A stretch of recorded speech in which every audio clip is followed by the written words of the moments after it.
Hi friend, আজকে আমি বাটা মাছের ঝোল রেসিপি নিয়ে চলে এলাম।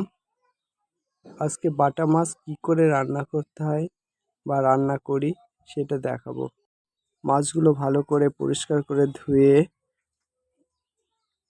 লবণ হলুদ দিয়ে ভালো করে মেখে 5 মিনিট রেস্টে রাখবো।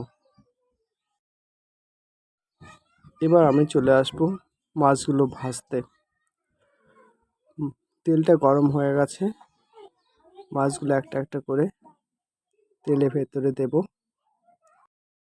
মাছগুলো কড়া করে ভেজে নেব।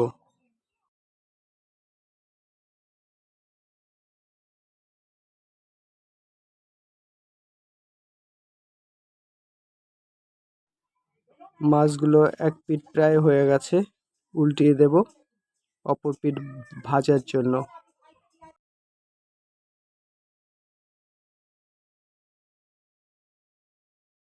বাকি মাছগুলো একইভাবে ভেজে নেব। ঠিক এইভাবে লাল লাল করে ভাজতে হবে। মাছ ভাজা অবশিষ্ট তেলে এক্সট্রা তেল দিয়ে ফোড়ন দেব জিরে, তেজপাতা, মিডিয়াম সাইজের 3টে পেঁয়াজ কুচিয়ে রেখেছিলাম, এগুলো তেলে দেব। এই পেঁয়াজগুলো একটু হালকা করে ভেজে নেব।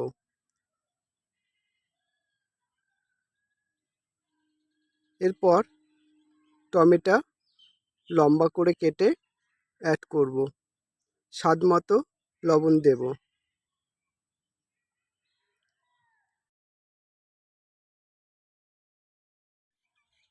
বাটা মাছের ঝোলে টমেটো, পেঁয়াজ এগুলো বেশি সেদ্ধ করব না, হালকা করে সেদ্ধ করে নেব, যাতে এগুলো বেশিরভাগটাই গোটা গোটা থাকে।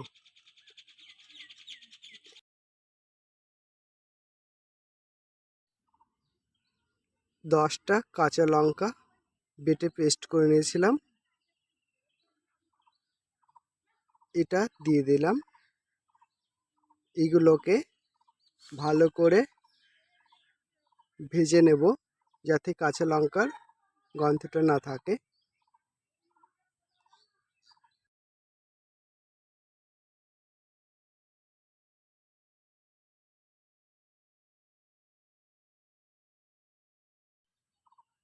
দশটা রসুনের কোয়া, 1 ইঞ্চি আদা আর পরিমাণ মতো জিরে, এগুলো ভালো করে বেটে নিয়ে এই মশলাতে দিয়ে দেব।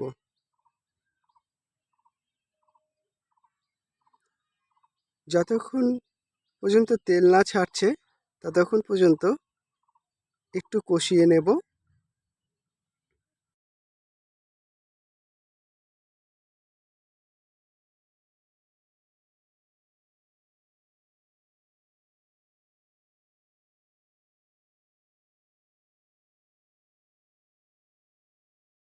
পরিমাণ মতো হলুদ দেব, আর রঙের জন্য কাশ্মীরি লঙ্কার গুঁড়ো।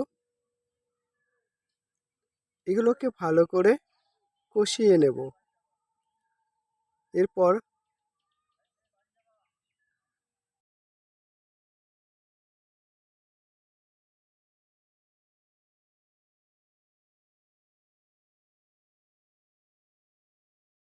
দেখুন মশলাটা প্রায় কষা হয়ে গেছে এবং সুন্দর কালার এসে গেছে, তেলটা ছেড়েছে। এই অবস্থায় আমি পরিমাণ মতো জল দিয়ে দেব।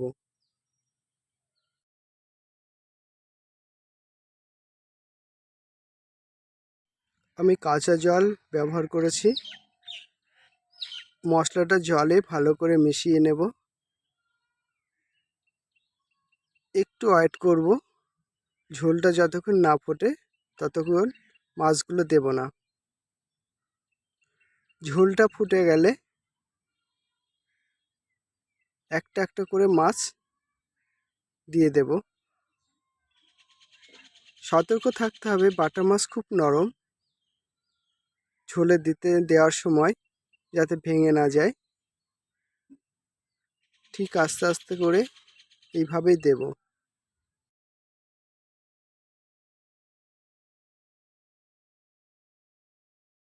মাছগুলো আমার সব দেওয়া হয়ে গেছে এবং খুন্তির সাহায্যে মাছগুলো ঝোলে ডুবে থাকে সেভাবে সেট করে দেব।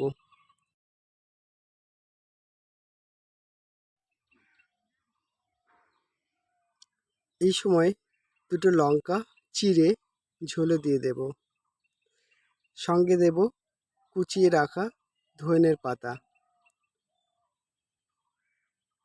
দেখুন পাতাগুলো দেওয়া হয়ে গেছে। এবার 2 মিনিটের জন্য ঢেকে দেব। রান্নাটা প্রায় শেষের মুখে।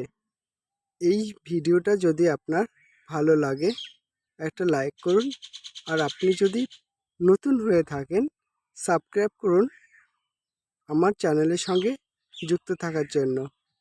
ধন্যবাদ।